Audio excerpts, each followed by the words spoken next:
Welcome to the Deep Dive. Today we're cracking open a set of sources that, well, they completely reframe how we should think about a cornerstone of modern political life. Economic redistribution. We're talking about taxes, welfare, transfers of wealth. Now, you might assume support for these policies is driven by fairness or maybe pure ideology.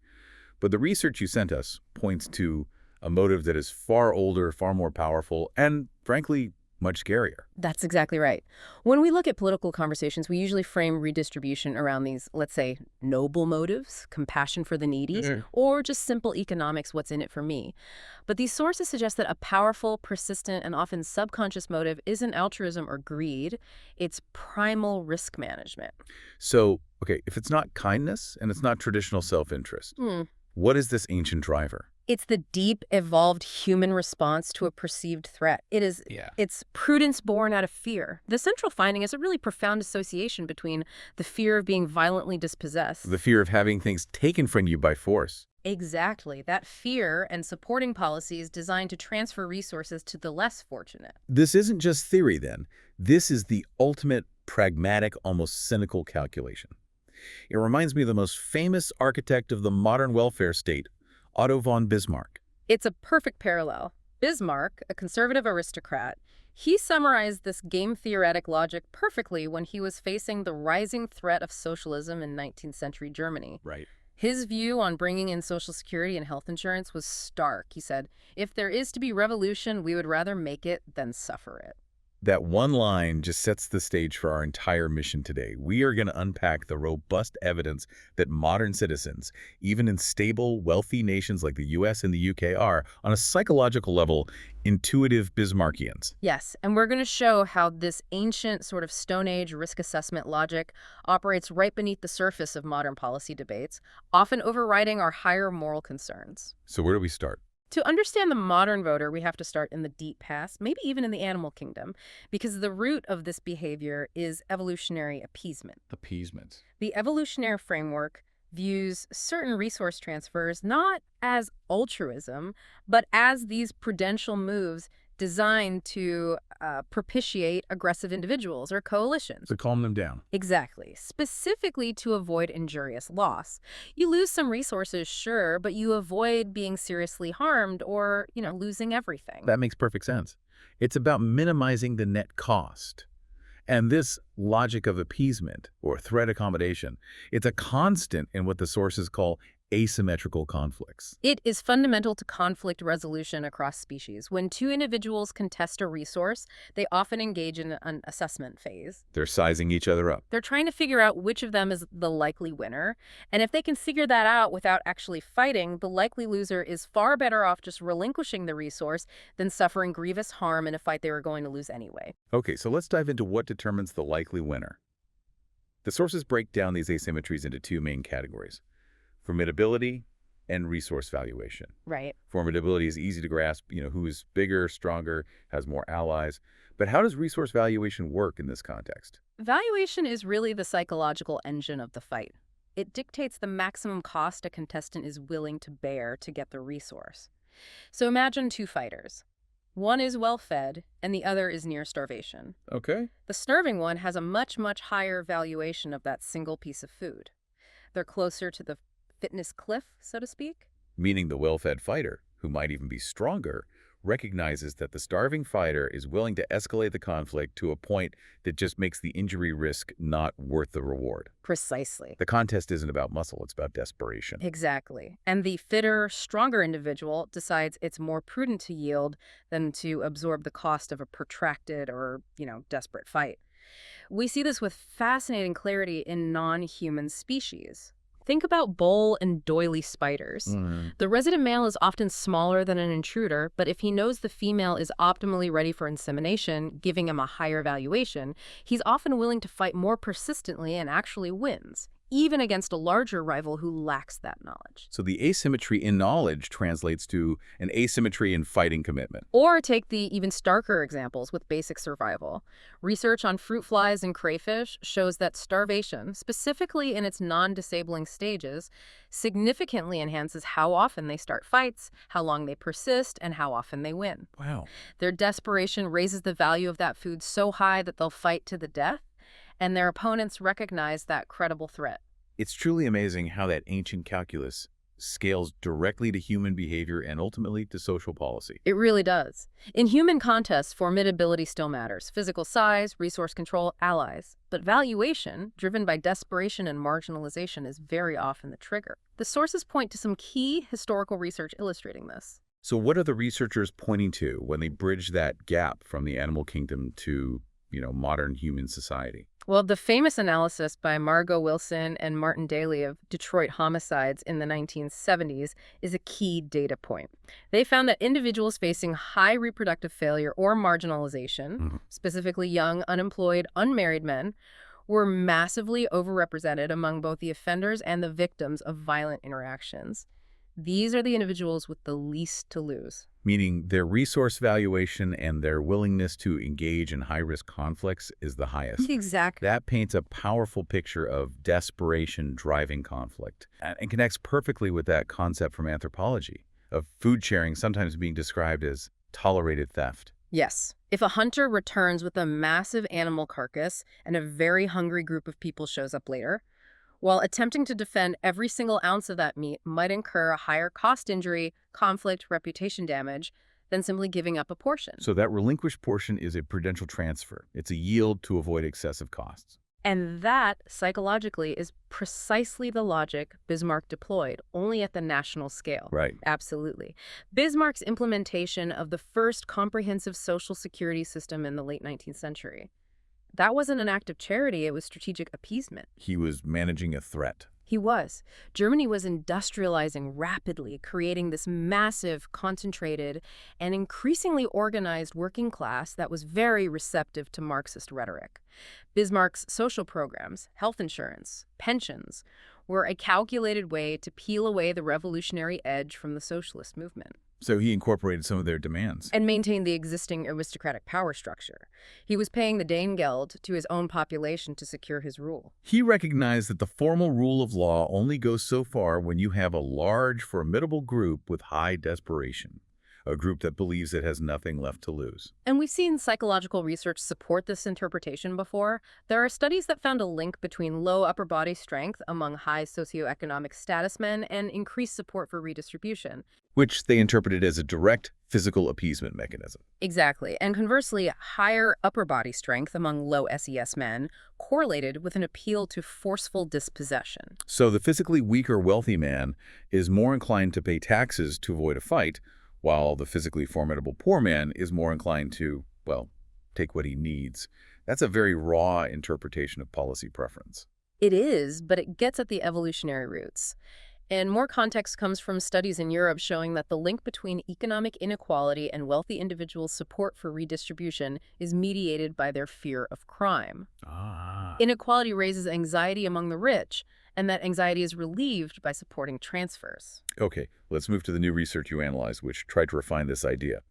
The researchers moved past physical strength or general anxiety and focused specifically on a measure they call fear of violent dispossession, or FVD. Right. Why is FVD considered a better, more accurate predictor? Well, FVD is a much better psychological metric because it's what you might call a downstream aggregate.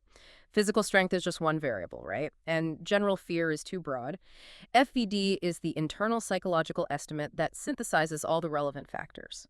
Formidability, need, potential allies, whether the rule of law might actually break down. So it's the total psychological pressure an individual feels to appease. That's a great way to put it. And what did this FED scale actually ask people? Give us a sense of the language they used to capture this sort of Bismarckian calculation.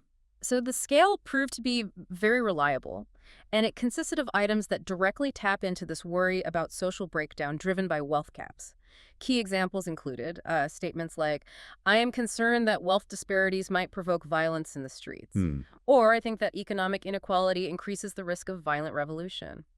And critically, I fear that ignoring the needs of the less fortunate could result in crime. Those statements perfectly articulate that fear of paying a higher price later if you don't pay a moderate price now. And what did the testing reveal? These were nationally representative samples from the US and the UK.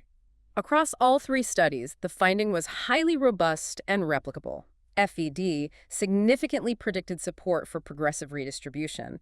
And to give you a sense of the power of this link, in one U.S. study, the relationship had a beta score of 0.46. A beta of 0.46. Okay, for the listener, what does that mean in practical terms? It means the effect is substantial. When you move a person up the FVD scale, so they're reporting more fear of violent dispossession, their support for wealth transfer policies jumps nearly half a step relative to the normal spread. So this isn't a marginal correlation. No, not at all. This is showing FED has a major practical influence on their policy preferences. Okay, here's where we get into the necessary complexity. Support for redistribution is usually driven by multiple powerful forces: compassion, self-interest, ideology. To prove that FED is truly unique, the researchers needed to show it has what they call incremental validity, that it matters even when you control for all those other factors at the same time. Exactly. So first, they ruled out ideology. They controlled for political orientation, how liberal or conservative someone rated themselves, and specific party support. Unsurprisingly, conservatism was a very strong predictor of opposing redistribution. So first. Yet, even among the most conservative respondents, the underlying fear of violent dispossession still significantly and uniquely predicted a bump in support for these policies. So it's not just liberals who are responding to this fear, it's a fundamental pressure that seems to transcend political labels. But here's the pushback. Why isn't FED just, enlightened self-interest, meaning people know if the poor get richer, they won't threaten the wealthy? That's a critical distinction. Traditional economic self-interest measures the expectation of personal economic gain from the redistribution itself. Will I get a tax cut or a better benefit? FED, however, is a measure of risk aversion tied to physical threat and property loss. The data showed these are distinct calculations. You might not expect to gain anything economically, but you still support the policy to lower your risk profile. It's like paying an insurance premium. That makes the difference really clear. One is about maximizing money, the other is about minimizing injury. Now, what about the most powerful motive, which is usually compassion? How do they separate FED from just the sheer desire to help the needy? That required some really comprehensive statistical control. The researchers controlled for 5 other major psychological motives simultaneously.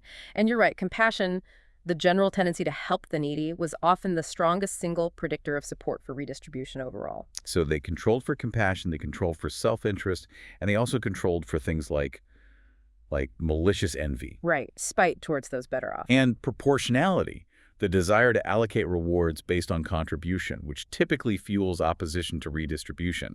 That is a massive list of competitors. It truly is. And the breakthrough is that after accounting for the full weight of all these established powerful motivators, FED consistently remain a statistically significant, unique, and independent predictor of support for redistribution. So it's confirmed. It confirms that appeasement is a distinct psychological mechanism, separate from altruism, spite, or economic calculus. It is its own engine influencing policy support. This raises the essential modern puzzle then. Why?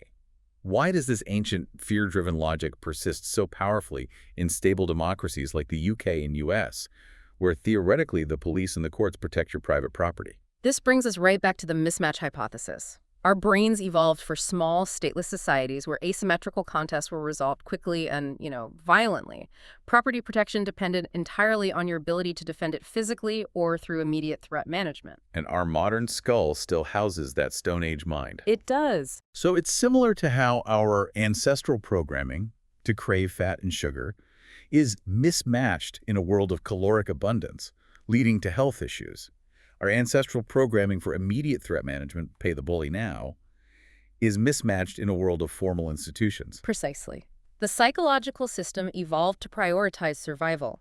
If the environment gives off cues of high inequality and high desperation, the exact cues that signal a looming formidable threat, the ancient fast response system fires. It tells us, pay the tribute. It's an override. It is. Even if a rational, slow-thinking part of our brain knows the legal system is robust, the ancestral response is an ingrained best bet for survival. It's a risk assessment override.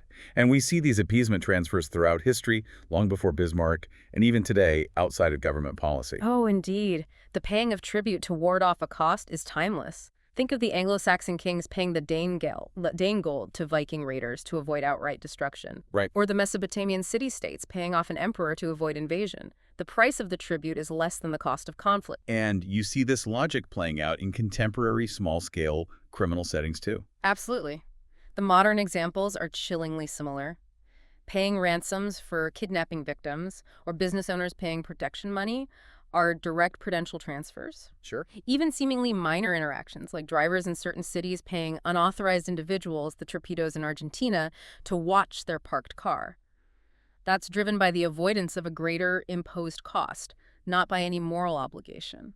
So what does this all mean for us as citizens trying to understand our own policy preferences? It means that our policy attitudes are incredibly messy. They aren't a singular, coherent statement of values. They are the combined output of multiple, often conflicting, evolved psychological mechanisms. So we support redistribution for compassion. For compassion, yes, which is risk pooling. For self-interest, personal gain. For envy, which is status leveling. And crucially, for FED, avoiding violent conflict. And because these different drives have different inputs, fear is not the same as empathy, they can often collide with broad societal goals, like maximizing total economic output, which explains why policy consensus is so incredibly hard to achieve. And finally, the research hints at something much broader. FED isn't just motivating support for progressive taxation. It may motivate support for a wide range of progressive policies. Essentially, any law or regulation that transfers control or resource opportunity to the less well-off to stabilize the social system. That is the ultimate thought for you to carry forward from this deep dive. Consider how often policy decisions, whether they're about urban development, zoning laws, or national health care, are unconsciously influenced by that deep, ancient risk assessment. Not pure moral philosophy, not just ideology, but a rapid, evolved assessment of who is formidable and how much they value what they are trying to gain. Perhaps the ghost of Bismarck, driven by fear, is a more powerful voting bloc than we ever realized.